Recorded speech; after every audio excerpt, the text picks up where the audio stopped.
We start by salvaging our flour from the wreckage of something that someone entrusted in us. As you may have guessed, there has been a terrible accident. And, well, we need an apology. But first we hydrate our bowl, followed by a little bit of yeast. And the temperature should be, if you were to get hypothermia, too cold. If you would get heat stroke, too hot. And followed by our salvaged flour and salt. And while I was scouring the internet, I found many people were using this recipe, and there must be a reason why. Perhaps I should jump off the cliff too. A mixer, no need, of course. And 45 minutes later, we're going to start to fold our dough. We're going to stretch our very extensible dough and fold it on top of each other. Rotate the bowl and repeat it for every side. It seems like a little replacement for kneading.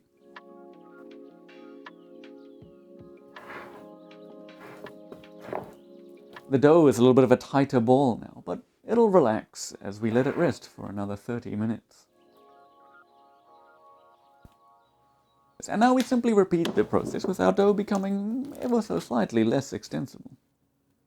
And so now if a person, and I'm not pointing any fingers of course, has made a, shall we say, a rather simple mistake, for example, letting your child play with a suction cup the day before school photos, or alternatively, you're in charge of some snacks for a long road trip. You're far away and, well, suddenly they're all gone. Where could they have gone?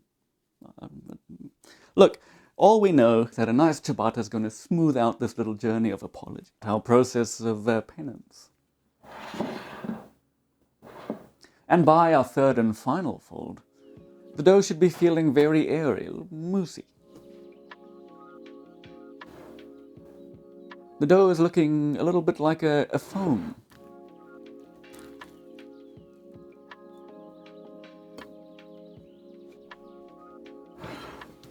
As you pull the dough, each time it's going to become a little bit stiffer. Just pull it as much as it lets you.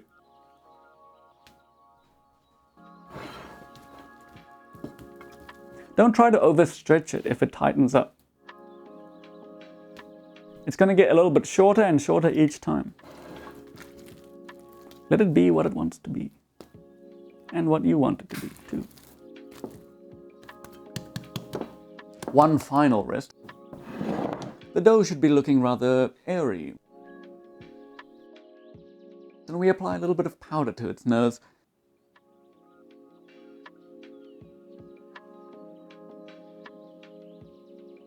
If you have a dough card, or any card not stolen, I mean, we are on a journey of repentance here. Loosen it from the sides.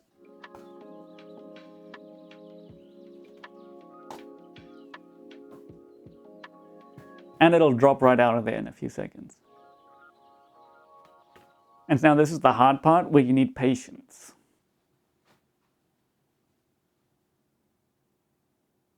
There we go.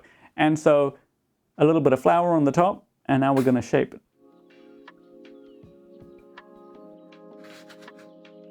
We just want to pull it out a little bit, just shape it into roughly a square that's kind of flat. Not like a little mountain, a hill.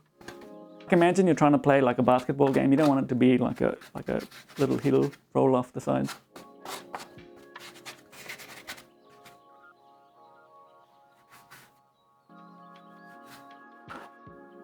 And everyone seems to be cutting and folding them into 4 separate loaves.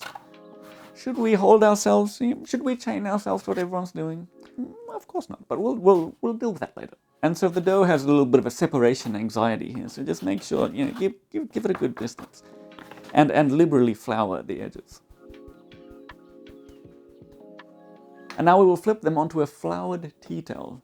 A rather tight fabric, not the fluffy one, the one that doesn't really absorb any water, the useless one, yeah, that one. Letting the dough proof on the tea towel leaves these little stripes on the crust.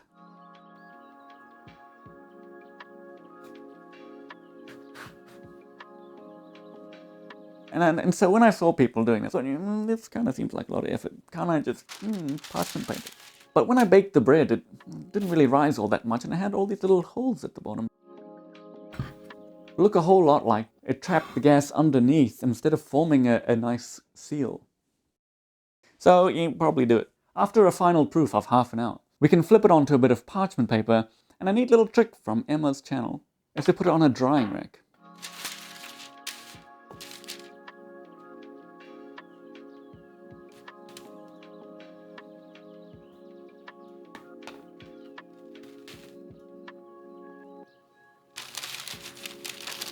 But a word of warning, it works a little bit too well, and so I accidentally launched my bread at Mach 5.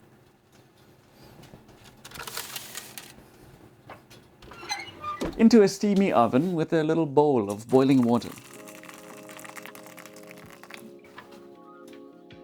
And answering the question of, do you really need this? Okay, well look, I did forget about it. I was setting up a time lapse inside the oven, not the little black dots. I'll show you at the end.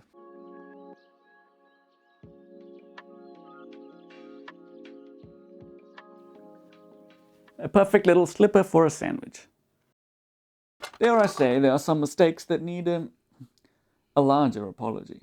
And with a bigger apology, shouldn't we be putting in a little bit more effort?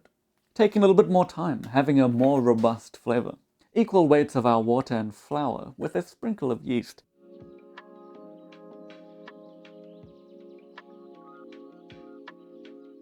And we're going to be putting this aside overnight so it can ferment. Make sure to get these little dry bits at the bottom. Add in the remaining water and the olive oil, the salt, and the yeast. And we're going to realize, oops, well, I've forgotten something. That's going to be a whole lot easier now. And so now we're just going to follow the same recipe. And so how long should we leave our pre-ferment? Well, you can see here with my handy-dandy sundial, I'll just refer to it as a clothesline. Bang on morning o'clock. And turning back the dial to yesterday. You see, just a smidgen after afternoon o'clock. Our shadow's still strong. And now you see the only thing that really needs to happen is the shadow, right now, needs to go all the way here, and then it'll be blocked. Behind the great ice wall, of course, there would be no shadow. And then what now? Well, if you've been paying attention in maths class, you would know that this is in fact only an imaginary shadow. So all that we really need is for it to be a real shadow, and then an imaginary shadow, and then a real shadow once again. But what if it's cloudy? Is it a complex shadow? I mean, look, there's no need to overcomplicate these things. Just leave it 6 to 8 hours. And once that's done, throw a little bit of flour over it. We'll flip this over.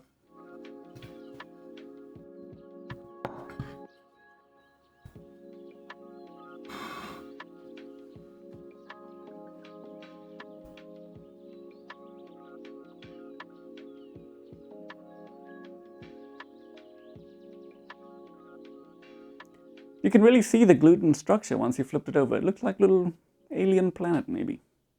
I mean, I wouldn't know. And so now I'm going to find out why everyone else cuts this into at least 2, mostly 4. Yeah, what you're about to see is quite difficult to put it onto the... It's a bit of a mission putting it on there, but if you got a pizza peel, well... I mean, it's possible.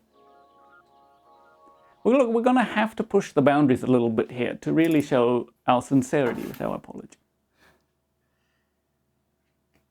But unfortunately, ciabatta's not going to be enough, and we're going to have to do a little bit of a mixer repair speed run over here in our spare time.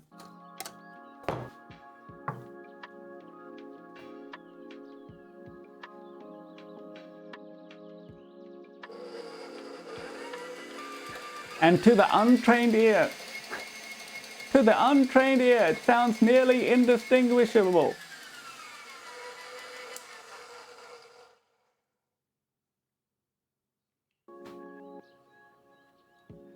If you see a large bubble like this, pop it. Otherwise you get one of these bad boys. The larger bread needs a little bit more heat. So we're going to turn up the oven. More seasoned bakers would have a baking stone or a pizza steel, but I don't. Into the oven we go. We're going to put this in a little bit longer probably about 25 minutes. The bigger one needs a little bit longer. Give the bread a few minutes to cool down. When I cut it open too early, it deflated a little bit, almost like a cake. I think it still cooks a little bit while it cools down. And now my troubleshooting guide. And so if you use a little bit too high of a heat, it's going to make just a little bit more of the water is going to turn into steam. And we're going to get these really big bubbles at the top. Just dial down the temperature a little bit. Why would a loaf split in the middle? Well, I suspect I didn't really have enough gluten and I needed to do a few more folds. Whereas with the other side, if you have a little smiley face, I don't know, you can interpret that as you will. And with a little overcorrection on the folding, we can get much smaller holes, a little bit better for spreads. And so this one on the right, it didn't really rise as much. That's the one where I forgot the water in it. I'm off to find another mixer.